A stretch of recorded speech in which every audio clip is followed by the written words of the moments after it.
Obrigado, Rafael. Boa noite, meus irmãos. Boa noite, minhas irmãs, do plano físico e do plano espiritual. É uma satisfação muito grande, na noite de hoje, tratar sobre alguém tão importante para a nossa doutrina, que é Allan Kardec.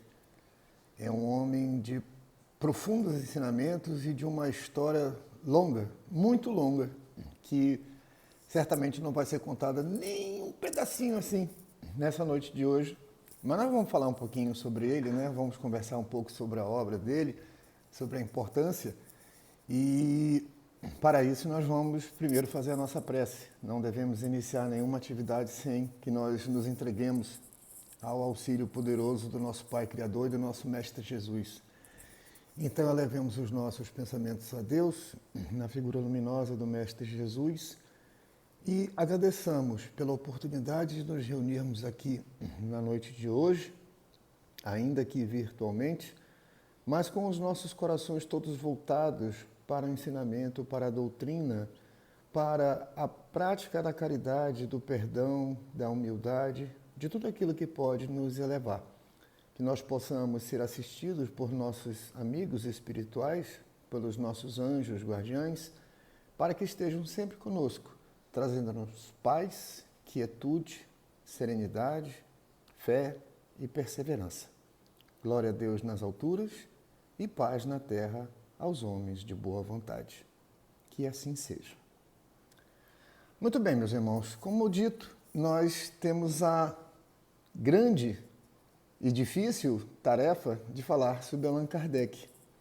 Primeiro, nós temos que fazer uma biografia, né, muito, eu não diria muito rápida, mas um pouco mais pormenorizada da vida de quem nasceu, na verdade, em 3 de outubro de 1804 como Léon, ou melhor, Hippolyte Léon Denisard Rivail. Este era o seu efetivo nome de batismo e depois nós vamos ver por que ele mudou para Allan Kardec. Veio de uma família muito tradicional no mundo jurídico. Era filho e era neto de advogados, de gente que se misturava também com a magistratura, mas ele não quis seguir por essa área, não. Ele entendia que, na verdade, a sua vocação era o estudo das ciências e da filosofia. Desde muito cedo ele já mostrava logo essa aptidão e tinha uma ânsia tão grande, não só de aprender, mas também como de espalhar o conhecimento aprendido, que já aos 14 anos de idade ele começou a lecionar.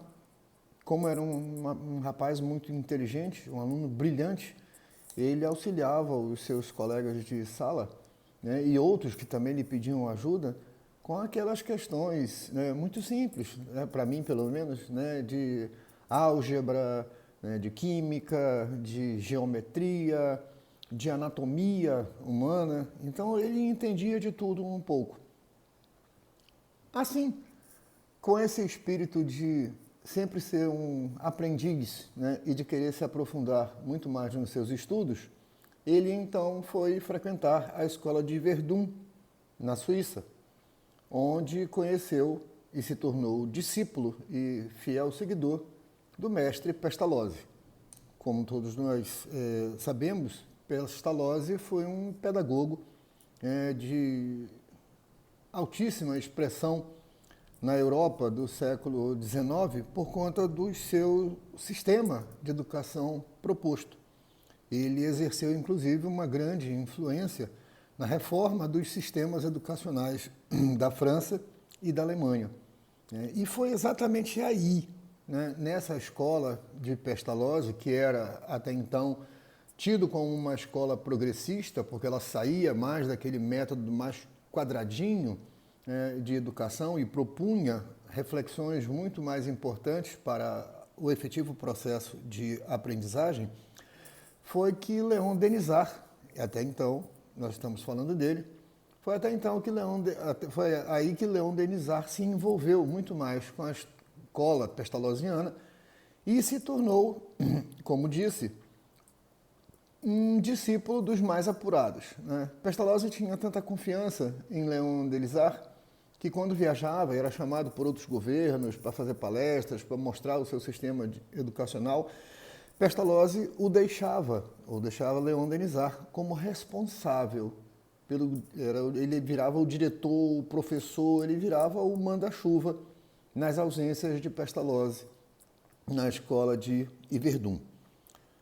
Mas, saindo, tendo concluído os seus estudos em Yverdun, tornou-se ele, Leon Denisard, bacharel em letras e ciências e doutor em medicina.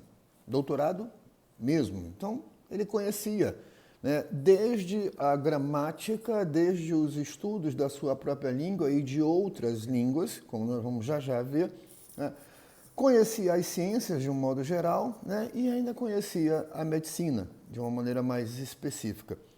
Era um poliglota, ele conhecia a fundo, e tanto lia, quanto interpretava, quanto se expressava em alemão, em inglês, italiano e espanhol, além, evidentemente, do francês, que era a sua língua natal.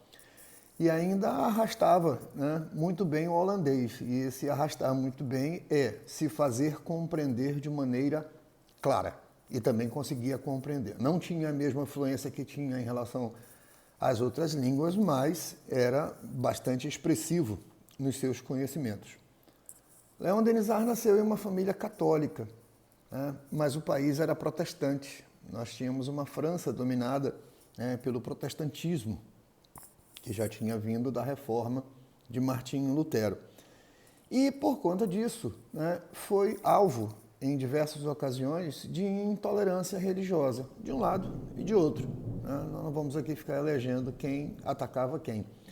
Mas, por conta dessa intolerância religiosa, que ele não concebia, ele não entendia como é que aquilo poderia acontecer num século moderno, num século de luzes, num século iluminado pelo positivismo, ele passou então a formular, ele próprio, em silêncio, quieto, uma reformulação do modelo do pensamento religioso. Ele entendia que aquela estratificação, aquela conceituação rígida que era dada pelo catolicismo e pelos movimentos protestantes não era exatamente aquilo que podia ligar o homem a Deus, como está na raiz da palavra religião, do latim religare. Quando ele estava prestes a ser convocado para o serviço militar, ele foi dispensado. Ele conseguiu uma dispensa e, com base nisso, tendo essa oportunidade de não ter que servir em nenhuma das lutas combatidas pela França, ele montou, junto com um tio dele, que era irmão da mãe dele, uma escola, no mesmo estilo daquela escola de Verdun, onde ele já havia aprendido com Pestalozzi. O tio entrou com o dinheiro, era o sócio capitalista, e ele entrou com o trabalho. Então, ele era o sócio operário. Então, era uma sociedade de capital e mão de obra. Bom, nesse mundo acadêmico foi onde ele conheceu a Mademoiselle, a senhorita, Amélie Boudet, que era uma professora também, com diploma de primeira classe, uma filha única, bonita, pequenininha, muito graciosa, rica, e ela se encantou por Denisard Rivail e ele também por ela.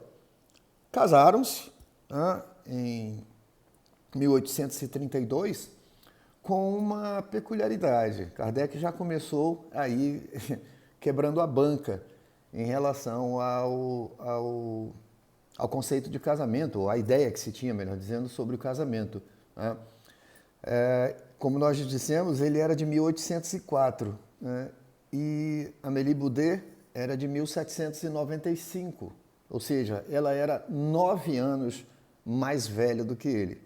Ele tinha 28 quando se casou e ela tinha 37. Só que, segundo as biografias, todas as biografias, os relatos, os manuscritos da época, ela aparecia ter 10 anos a menos do que ele, embora fosse 9 anos mais velho.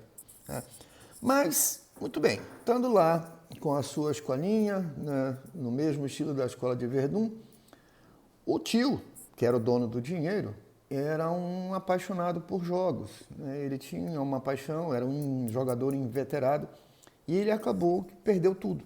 Todo o dinheiro, né, todo o capital da escola, ele perdeu. E aí, qual foi a solução que o Denizar Rivail vislumbrou? Bom, vamos vender esse negócio aqui então. Liquidaram a escola de educação, dividiram o que sobrou, 45 mil francos para cada um, era uma quantia muito razoável, né? E então o casal Rivail, já não era mais só ele, o casal Rivail pegou esses 45 mil e entregou para um amigo íntimo deles para que fizessem investimentos e pudesse multiplicar aquela quantia e, ao mesmo tempo, permitir a subsistência do casal. Onde é que entra a aprovação? Esse amigo do casal Rivail simplesmente perdeu tudo. Por conta de negócios mal sucedidos, ele perdeu tudo, ao ponto, inclusive, de não conseguir pagar nenhum dos fornecedores e nenhum dos seus devedores. Ou melhor, nenhum dos seus credores, perdão. Ele foi à falência absoluta, sem deixar nenhum bem de onde se pudesse resgatar um mínimo. Normalmente, um casal se veria em desespero. Não era bem essa a situação do Denizar Rivail e de sua esposa. O que eles fizeram? Olharam um para a cara do outro e disseram assim, olha, vamos trabalhar. E como é que esse primeiro trabalho aconteceu? Como disse, ele era formado em letras, ciências e doutor, né, tinha doutorado em medicina. Dentre as ciências, as quais ele poderia exercer com habilidade, ele resolveu fazer a contabilidade. E conseguiu 3 empreendimentos, 3 estabelecimentos, né, de onde ele pôde fazer a contabilidade e, com isso, oferia uma renda anual que garantia, né, a sua subsistência, ou a subsistência do casal. E, ao mesmo tempo, ele também passou a escrever, né, durante a noite, né, fazendo serão, fazer gramáticas, livros de aritméticas, livros para estudos superiores, ou com técnicas de estudos, livros com técnicas de ensino, né? Fazia tradução de obras do inglês, ou do inglês para o francês, do alemão para o francês, né? E também dava aulas gratuitas, né? Esse era um detalhe, né? Esse era um fato muito marcante na vida dele. Era um homem para quem realmente a mão esquerda não sabia o que a direita fazia. Dava aulas gratuitas de química, física, astronomia e anatomia comparada. Isso nós estamos falando aí de 1835 até 1840. Tá? E ele era membro de diversas sociedades, né, de conhecimento, academias, era um homem muito culto, né? E viu, ao longo desse trabalho de fazer traduções, de escrever livros, viu o seu patrimônio material novamente ser recomposto. Então ele pôde ali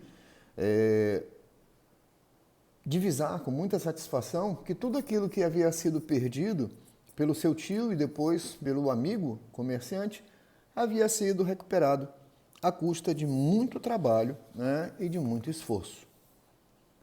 Mas o tempo vai passando e ele começa a ouvir falar dos fenômenos das mesas girantes e das mesas falantes.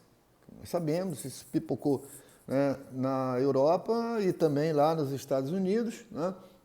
E ele começou a ouvir falar sobre isso, mas sem dar muita atenção. Ele analisava apenas sob o ponto de vista puramente, rigorosamente científico, até porque ele tinha também alguns estudos na área de magnetismo, né, os estudos de Mesmer, né? Mas até que em 1854 ele tinha um amigo chamado o senhor Fortier, que era um magnetizador e que também, né, tinha incursões sobre os estudos de Mesmer, e falou para ele, né, de uma maneira muito mais clara e muito mais direta sobre os fenômenos das mesas girantes e das mesas falantes. Consta lá na biografia dele, de Allan Kardec, ou ainda Denizar Rivail, que é de quem nós ainda estamos tratando, o Fortier teria chegado para ele e dizer assim, olha, tem uma coisa aqui que é muito mais extraordinária do que tudo que você já viu na sua vida. É possível fazer uma mesa girar. E o que é pior, é possível fazer com que ela fale ainda. Você interroga e ela responde. Aí ele disse, bom, ele e o Denizar Rivail, isso aí é uma questão, né? Quando eu vir, né? E quando tiverem me provado que uma mesa tem cérebro para pensar, tem nervos para sentir alguma coisa e que ela pode se tornar sonâmbula, que era como se chamava ainda a mediunidade na época, eu vou me dar ao trabalho de pensar. Até lá, eu não vejo nisso senão uma história de carochinha. Vocês estão aí com conversa fora de hora. Então, não é que ele negasse o princípio, é que ele submetia tudo a um juízo crítico, metódico, racional. E isso é um traço marcante da vida de Allan Kardec. Muito bem. E ele pensava, então, como era a cabeça fervilhando de ideia, ele pensava que um dia talvez pudesse haver uma unificação do pensamento religioso. Mas ele não havia ainda divisado a maneira de alcançar essa unificação. Que essa unificação, na verdade, não era no sentido de todos viverem sob um único reinado, mas de todos, na verdade, terem a oportunidade de encontrar em todos os lugares as explicações necessárias para o seu próprio consolo, para o seu próprio conforto. Aí, nesse período aí de 1854 até 1856, ele ainda na observação dos fenômenos das mesas girantes, das mesas falantes, chega lá em 1855, ele tinha um amigo chamado Carlotti, era um italiano, né, muito típico, né, como todo italiano, muito exaltado, né, falava de uma maneira muito vibrante, né, e em determinada ocasião falou para eles mais de uma hora. Passou um discurso ali de mais de uma hora falando sobre mesa girante, sobre mesa falante, que isso, aquilo, que não sei o quê, né? E convenceu a fazê-lo frequentar. E ele ia, né? E ele ia, né? Olhava aquela coisa toda, mas ele disse, bom, tá, a mesa girar tem um efeito puramente físico. Ok, magnetismo, movimentação de energia, mas essa ideia de, bom, mesa falar, não é possível. Essa ideia de mesa ter cérebro tem alguma coisa errada aí nessa história. E aí ele começou, né? Ele começou a ficar meio em dúvida, que ele disse, bom, o Carlotti é muito entusiasmado, ele é muito exaltado, né? E aí, em vez de convencer o Kardec, o Carlotti conseguiu foi colocar muito mais dúvida na cabeça dele, né? Mas isso foi salutar. Isso foi salutar porque um dia, em um diálogo entre os dois, o Carlotti disse para ele, disse assim, olha, um dia você vai ser um dos nossos. Aí o Denizar Rivail respondeu, disse, olha, eu não digo que não, né? Vamos ver isso aí com o tempo. Bom, passou ainda no ano de 1855, mais ou menos no mês de maio, né? Ele foi, né, até a casa da Madame Roger, com esse amigo dele, o senhor Fortier, né, que havia falado, né, inicialmente das mesas girantes e falantes, né, e lá, né, ele foi novamente apresentado, né, a esse fenômeno. Disse, olha, isso está acontecendo aqui também, né, mas só que o senhor Fortier, né, ou melhor, o senhor Patier, que era um outro, ele, diferentemente do Carlotti, que era um italiano, exaltado, que falava muito e tal, o Patier era exatamente o avesso. Era um funcionário público, era um homem já de uma certa idade e falava com um tom grave, frio, calmo, aquela linguagem pausada, sem qualquer entusiasmo, e isso aí foi o que chamou a atenção do Denizar Rivail. Ele disse, bom, peraí, o Carlotti falar desse jeito é uma coisa, o Patier falar é outra. Ele então, em maio de 1855, 1855, perdão, ele foi convidado para participar de uma entrevista, que era como se chamavam as reuniões mediúnicas, né? E aí ele viu com seus próprios olhos o fenômeno das mesas girantes e viu, de igual modo, o fenômeno das mesas falantes, que eram, na verdade, umas cestas de vime, nas quais eram colocado um lápis, tipo esse aqui, né? E a cesta se deslocava e escrevia as palavras ali. E ele disse, bom, não que eu tenha mudado de ideia sobre isso, mas se existe um fato, é porque tem uma causa que o antecede. Isso foi a base de todo o pensamento, de todo o estudo metodológico de Kardec. Se existe um fato, existe uma causa anterior. Muito bem. Então ele aplicou nesses novos conhecimentos tudo aquilo que ele já vinha fazendo em relação às ciências humanas, né? Que foi o fenômeno da experimentação. Ele se afastou de qualquer ideia preconcebida, ele observava de uma maneira muito atenta, fazia comparações, fazia deduções, né?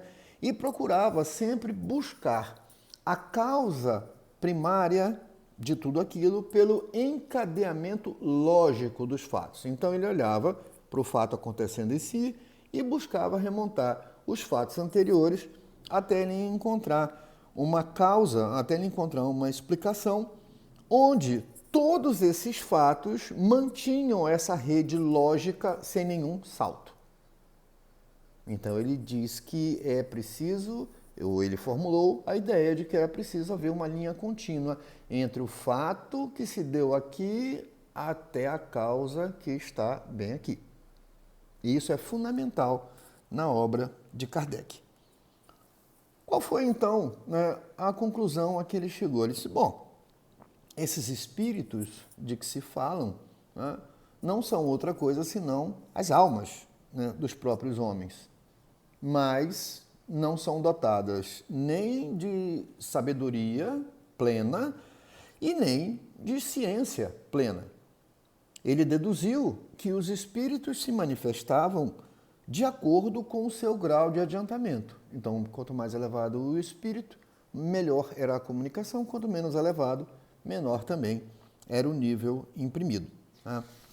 E isso foi fundamental, segundo ele próprio afirma em várias anotações, foi fundamental para ele porque ele pôde se afastar, né, de ideias preconcebidas, evitou de cair em esparrelas nas comunicações mediúnicas e, com isso, evitou também fazer julgamentos prematuros sobre a qualidade daquelas comunicações recebidas. Mas ele viu, de uma maneira muito clara, né, que havia se descortinado para ele o princípio das novas leis naturais. Leis que regem as relações entre o mundo visível e o mundo invisível.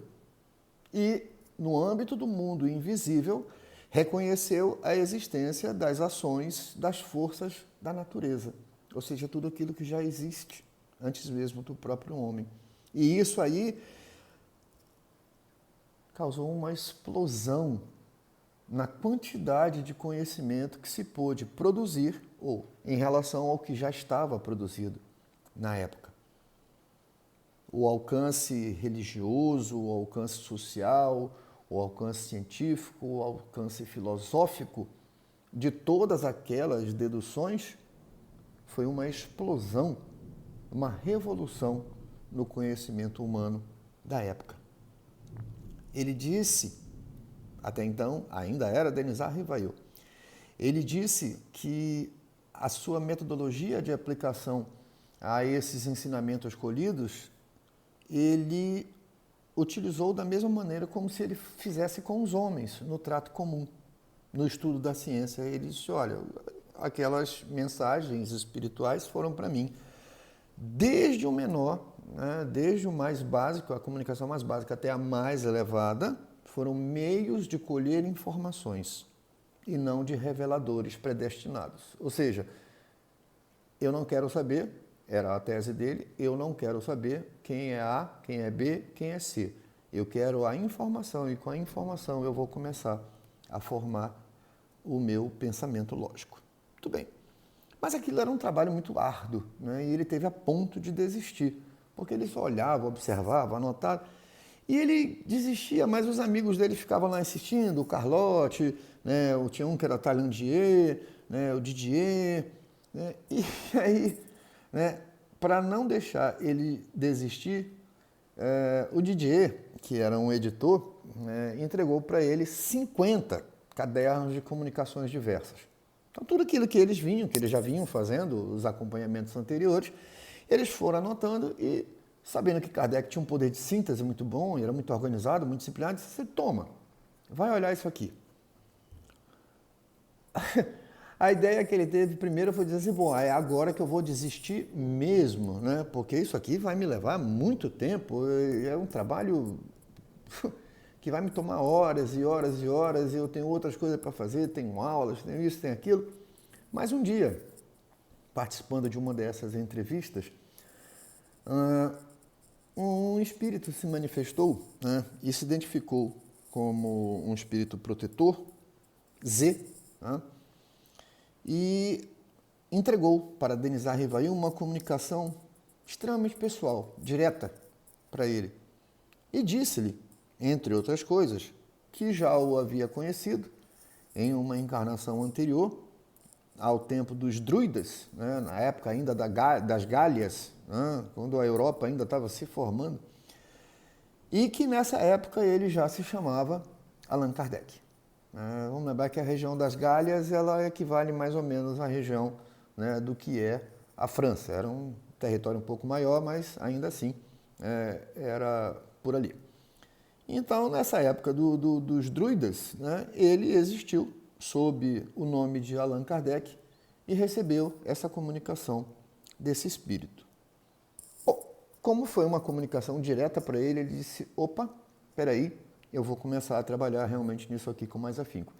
E foi pegar lá os cadernos, né, do Didier e começou a tirar aquilo que já era repetido, que ele já tinha visto, colocou em ordem as comunicações, organizou os ditados das sessões, começou então, a partir de muita reflexão, de muita indagação, começou a preencher algumas lacunas que haviam ali, a aclarar algumas coisas que ficaram meio obscuras, né? E começou a preparar um rol de perguntas, né, para que ele pudesse chegar até esse resultado, né? Ele dizia, né, que até então nada daquilo ali, né, as reuniões na casa do senhor Baudin, né, não tinham para ele nenhuma finalidade assim determinada. Bom, eu quero tal coisa. Ele disse, não, eu estou ali, né, para olhar, estou ali para pesquisar, ver, né, a questão dos problemas sob o ponto de vista da filosofia, da psicologia e também da natureza do mundo invisível, que era o objeto principal do seu estudo. Cada sessão dessa que ele ia na casa do senhor Baudin, ele levava uma série de questões, né, que eram metodicamente preparadas, né, dispostas, né, todas encadeadas, uma sequência lógica, né, e apresentava essas perguntas às entidades que se manifestavam ali. E todas essas perguntas eram, né, respondidas com muita precisão, com muita profundeza e de um modo muito lógico para o entendimento dele, tá?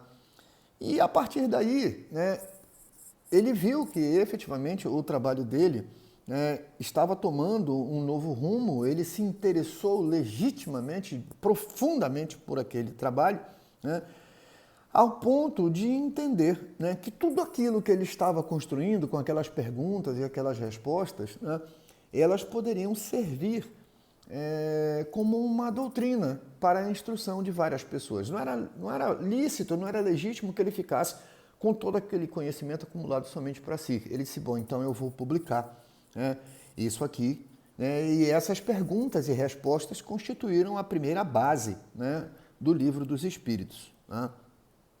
Muito bem.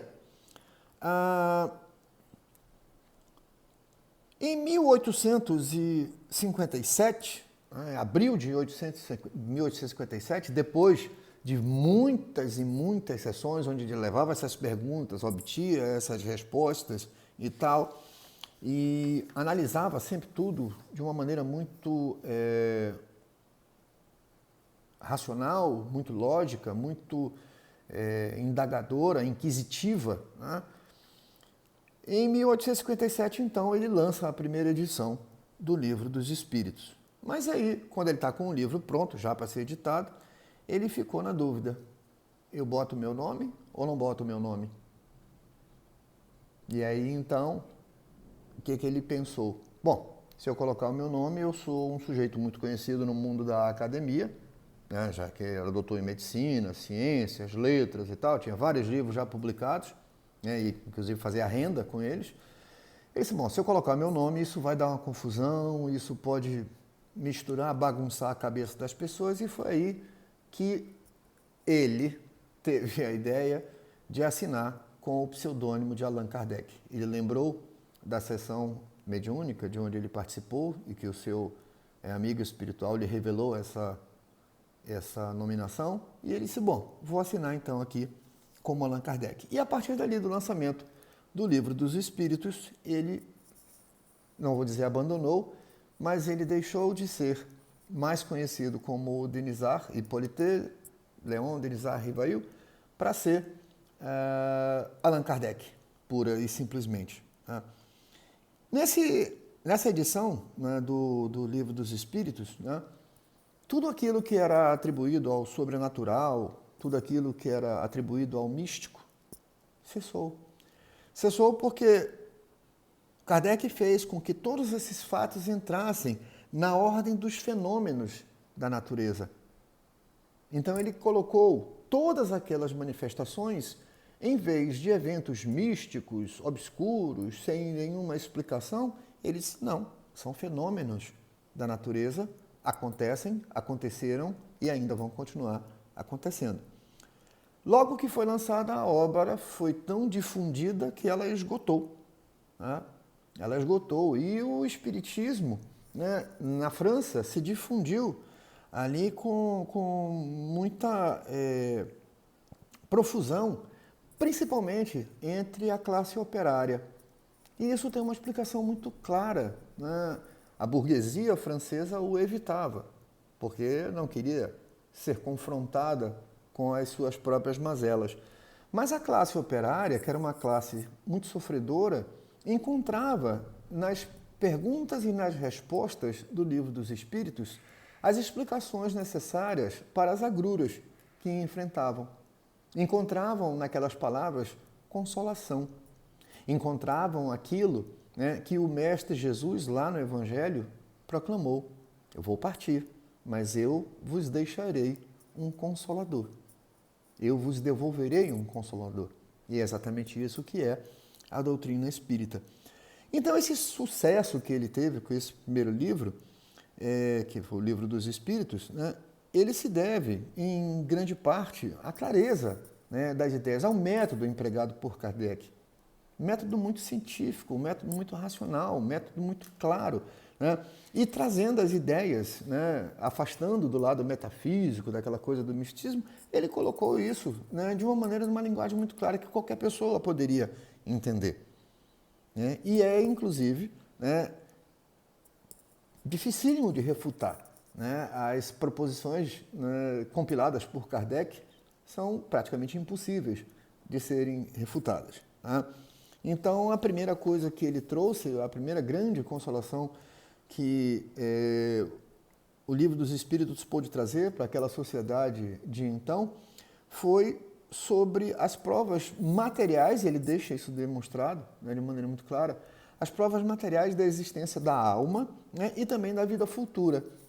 Quando ele traz essa prova, né, da existência da alma e da vida futura, né, ele valida uma ideia que já era defendida muito antes mesmo da vinda de Cristo, que era da pluralidade de existências, ou seja, ninguém vive só em uma oportunidade.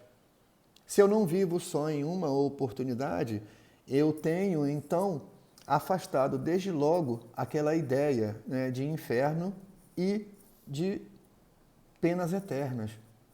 Porque isso é contrário, não apenas à lei de Deus, que é a lei do amor, como é contrário também à lei do progresso. O homem foi feito para evoluir, para progredir. Jesus afirmou de maneira muito clara, sede perfeitos como perfeito é o vosso Pai. Como é que eu posso ser perfeito se eu tiver apenas uma oportunidade de testar a minha perfeição? Nasce santo? Ok, algumas pessoas nascem com um grau de evolução muito alto, mas elas sempre têm algo para se aperfeiçoar. Sempre tem alguma coisa para aperfeiçoar. Então, essa pluralidade de existências, né, traz, né, para o homem a ideia de que, na verdade, nós somos uma grande família reunida no cosmos e, eventualmente, aqui no planeta Terra, onde efetivamente devem nos reger, né, os princípios da fraternidade, da igualdade, da liberdade e da solidariedade universal. Afastando a ideia de que fora da igreja não há salvação, Kardec propõe, de uma maneira muito clara, é que fora da caridade não há salvação. Porque a ideia de igreja é uma ideia de divisão, né? É uma ideia que separa as pessoas. E hoje nós vemos ainda, no mundo presente, a ideia de divisão: a minha igreja é melhor do que a tua, a minha religião é melhor do que a tua. E a religião não salva, a igreja não salva.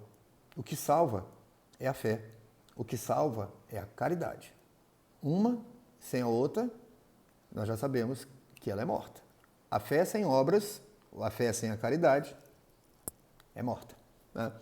Então, Kardec diz assim, olha, não pode haver fé inquebrantável, senão aquela que pode olhar a razão de frente e em todas as eras da humanidade. Então é o conceito da fé raciocinada. É a fé que se põe diante da razão e a encara em todas as eras da humanidade. É preciso uma base para essa fé. E essa base é a inteligência perfeita daquilo em que se deve crer. Ou seja, Deus é perfeito. Para crer, não é suficiente ver. É preciso, sobretudo, compreender. A fé cega já não é deste século. Nós estamos falando do século XIX. Ora, é precisamente o dogma da fé cega que faz hoje o maior número de incrédulos. Ou seja, as pessoas não acreditavam exatamente porque diziam assim, bom, eu acredito, mas não acredito. Eu acredito, mas por que você acredita? Eu disse, não sei, eu acredito porque eu acredito. Porque quer impor-se e exige a abdicação de uma das mais preciosas faculdades do homem, o raciocínio e o livre-arbítrio. A fé cega inibe o raciocínio. A fé cega inibe o livre-arbítrio. O homem, ou ao homem, não é dado o direito de pensar. Ele tem que pensar como dizem para ele, como ele tem que pensar. E isso é absolutamente contrário à lei de igualdade. Em 1858, já com o sucesso aí do Livro dos Espíritos, ele funda a Revista Espírita. Tentou chamar algumas pessoas ali para lhe ajudar no empreendimento, que demandava dinheiro, os custos de publicação. Uns se ensaiaram, mas ninguém chegou perto. Ele não contou a conversa. Pegou as suas próprias economias, fundou a revista e foi um sucesso estrondoso. Tudo aquilo que chegava de maneira mais rarefeita, através da leitura do Livro dos Espíritos, passou a ser difundido de uma maneira muito grande através da Revista Espírita. E, diante desse sucesso, ele empreendeu algumas viagens de propagação da doutrina, e em 1860, em Lyon, que é a cidade que ele disse que se Paris era o cérebro do Espiritismo, Lyon era o coração. Ele considerava Lyon como a cidade máter do Espiritismo. Ele disse, olha, tem 3 categorias de adeptos que se pode verificar. Uma é aquele pessoal que fica só ali, olhando para as manifestações, ficam querendo saber de futuro, saber de passado, só curiosidade. O segundo tipo são aquelas pessoas que veem os fatos além deles, ou seja, conseguem enxergar alguma coisa, que está algo melhor, veem um alcance filosófico, admiram a moral que decorre daquilo ali tudo, mas não pratica. Então é o espírita de discurso. Eu sou espírita. Legal. Mas o que você faz? Nada, sou espírita. Você pratica caridade? Não tenho tempo não. Aí ele disse o terceiro, né? O terceiro é composto, o terceiro tipo é composto por aqueles que não se contentam só de admirar a moral. Eles praticam e aceitam as consequências dessa prática.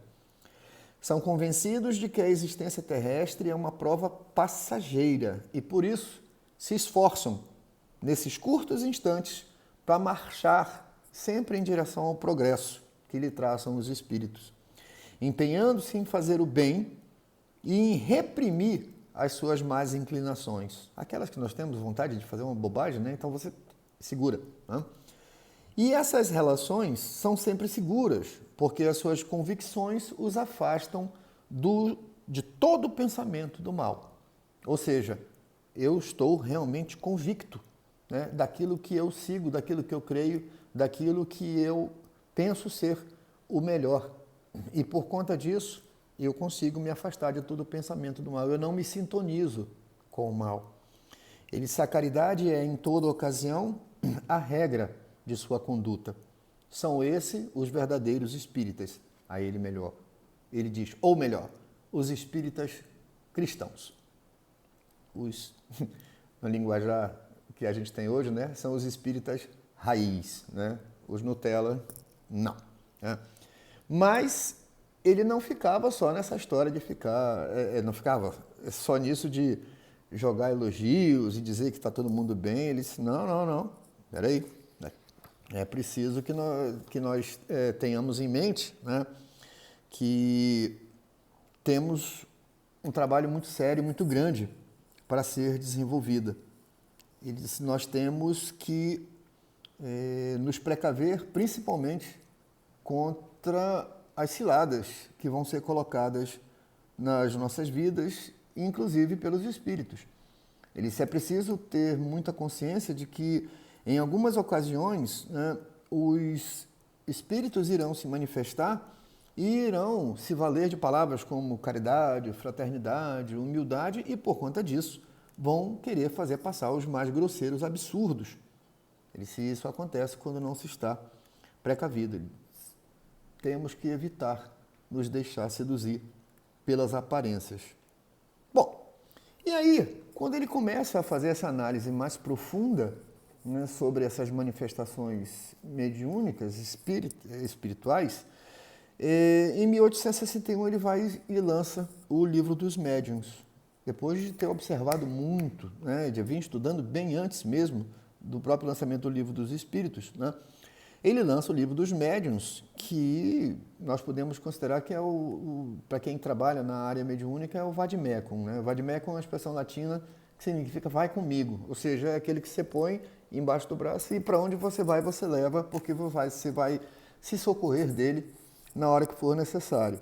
Então, na área do espiritismo experimental, quer dizer, na prática mediúnica, até hoje nós não temos nada mais seguro, um guia mais seguro, né, para andar, né, sem perigo no terreno da mediunidade. Tá? Em 1861, né, no mesmo ano do lançamento do Livro dos Espíritos, nós temos um dado aí, né, chocante na história do espiritismo, que foi o famoso Auto de Barcelona. Kardec tinha um amigo em Barcelona, né, que, interessado na divulgação e na propaganda da doutrina espírita, mandou-lhe uma mensagem e disse, olha, manda uns livros para cá, né, para eu fazer essa propaganda e divulgar o espiritismo aqui na Espanha. E assim ele fez, colocou 300 livros, mais ou menos, de diversas coisas, revista espírita, livro dos espíritos, bom, e mandou. Quando chegou na aduana de Barcelona, já que as caixas tinham o conteúdo todo declarado, o bispo de Barcelona disse, não vai espalhar isso aqui, não vai entregar isso aqui não, porque isso aqui é contrário à fé católica. Bom, como era o costume, Kardec então pediu a devolução do material que ele havia devolvido. E aí o bispo de Barcelona, né, se arvorando a uma autoridade, inclusive sobre o povo francês, e disse, negativo, não vou devolver nada, porque a Igreja Católica ela é universal e não pode permitir que nenhuma nação seja pervertida em sua moral, né, por conta desses ensinamentos que são contrários à fé católica. Bom, ele poderia então, né, diante dessa recusa do bispo, ter provocado um incidente diplomático para obter de volta o material que era seu, mas, aconselhado pelos espíritos, né, ficou quieto. Então, os espíritos, né, deram aquela chegada nele e diz assim: ei, espia aí, maninho, fica quieto que em vez de ruim, isso vai ser positivo. E aí o bispo de Barcelona, então, mandou pegar todos os 300 volumes e em praça pública, reuniu várias pessoas lá, como testemunhas, o povo e tal, e o carrasco, e mandou queimar todos aqueles 300 livros, porque eram contrários. O que foi que aconteceu? É como se o fogo o clarão daquela fogueira, na verdade, espalhasse, né, a luz do espiritismo por sobre a Espanha de uma maneira muito maior do que o bispo poderia pensar. Aliás, isso é um dado muito claro na natureza humana, né? Você quer que uma pessoa faça alguma coisa, você chega para ela e diz assim: não faça. E vai despertar a curiosidade e ela vai tentar, né, fazer, a não ser que esteja muito convicta, né? Com a divulgação, né, da doutrina espírita já de uma maneira já mais robusta, né, com o Livro dos Espíritos e o Livro dos Médiuns, né, em abril de 64, né, ele lança um livro chamado Imitação do Evangelho segundo o Espiritismo, né, com as explicações das máximas morais de Cristo, né, trazidas no Evangelho, né, e faz a correlação, né, dessas explicações, dessas máximas morais de Cristo com o Espiritismo, com a doutrina espírita, e depois o nome foi alterado para o título que nós temos hoje, que é o Evangelho segundo o Espiritismo. Em agosto de 65, né, um ano e pouquinho depois, ele lança uma obra chamada O Céu e o Inferno, né, ou ainda A Justiça Divina segundo o Espiritismo, onde ele explica de uma maneira muito pedagógica, através de exemplos, né, da situação dos espíritos no mundo espiritual, na Terra, graus de evolução, graus ainda de atraso, né, sofrimentos. Então ele mostra, né, com vários casos, numerosos casos, por que os espíritos estão em situação maior ou menor, segundo o grau de cada um. E Kardec, né, nessa época, nós estamos falando aí já em 1865, né, então ele já estava com 61 anos de idade, que para a época era uma idade já muito avançada. Ele era como se diz, né, ele era um cavalo para trabalhar. Né? Ele acordava 4h30 da manhã, não interessava se era verão, inverno, primavera, outono, 4h30 da manhã, ele estava ali em pé, né, já para responder todas as cartas que eram dirigidas, para responder, né, todas as polêmicas que eram suscitadas em relação ao espiritismo, contra ele próprio, né? E esse trabalho, né, tão agudo, né, fez com que várias vezes os espíritos chamassem a atenção e diziam assim: olha o que você está fazendo, né, e dá uma parada aí. Mas ele sabia que não tinha muito tempo ainda pela frente. Ele sabia que não tinha mais nem 10 anos. Né? Várias mensagens que ele já havia recebido o diziam isso, e que ele somente completaria a sua obra em uma próxima encarnação, que não iria ser muito distante daquela em que ele estava vivendo. Então ele disse: bom, eu vou fazer tudo o que eu posso nessa aqui, vou aproveitar. Né? E aí, em janeiro de 68, de 1868, ele lança o livro A Gênese, que tem como subtítulo Os Milagres e as Predições segundo o Espiritismo. Do ponto de vista do que nós chamamos de Pentateuco Espírita, né, que é o conjunto das 5 obras, né, do Espiritismo, ela é de uma importância brutal porque ela sintetiza. Do ponto de vista científico, né, ela faz uma síntese das 4 obras anteriores. Né? Bom, o que Kardec quis mostrar, né, com todo esse seu trabalho? Ele quis mostrar o poder transformador da doutrina espírita. Transformação de ideias, né? E na transformação das ideias de um indivíduo, você dá início ao processo de transformação de ideias da sociedade. O Espiritismo não se propõe a querer difundir uma crença única que deve ser cegamente seguida por quem quer que seja. Ele se propõe simplesmente a oferecer para cada indivíduo o ferramental necessário para a sua própria evolução. E a partir da sua própria evolução, ele possa contribuir também para a evolução do seu semelhante.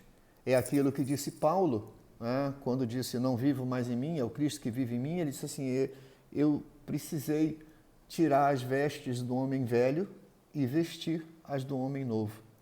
Kardec, com todos os seus estudos, com toda a sua dedicação, propôs exatamente isso, que cada um, fazendo a sua parte, pudesse contribuir para o aprimoramento e o aperfeiçoamento da sociedade. O Espiritismo, hoje, já é uma doutrina que se espraia por todos os países civilizados. E ela tem em seu codificador, em seu fundador, até podemos chamá-lo dessa forma, um importante elemento de difusão e de assimilação. Porque Kardec, muito mais do que um pregador, ele deu os exemplos. Ele saiu, né, de uma condição totalmente diferente da fé, da crença espírita, para chegar naquele ponto. Então, os seus exemplos foram muito mais convincentes. Nós podemos até mesmo dizer que ele é um reformador moderno. Né? Ele trouxe uma nova visão, completamente distinta de tudo aquilo que se tinha até então.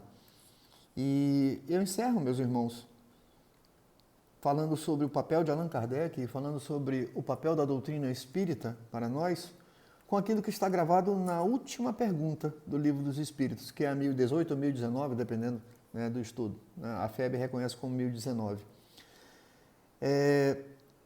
Perguntou Kardec, o reino do bem poderá um dia realizar-se na Terra? E uma parte da resposta dos Espíritos assim está gravada. O bem reinará na Terra quando, entre os espíritos que vêm habitá-la, os bons predominarem sobre os maus. Então, eles farão rei. É assim que isso vai acontecer. O mal nunca vai prevalecer. Nós somos predestinados a viver no bem.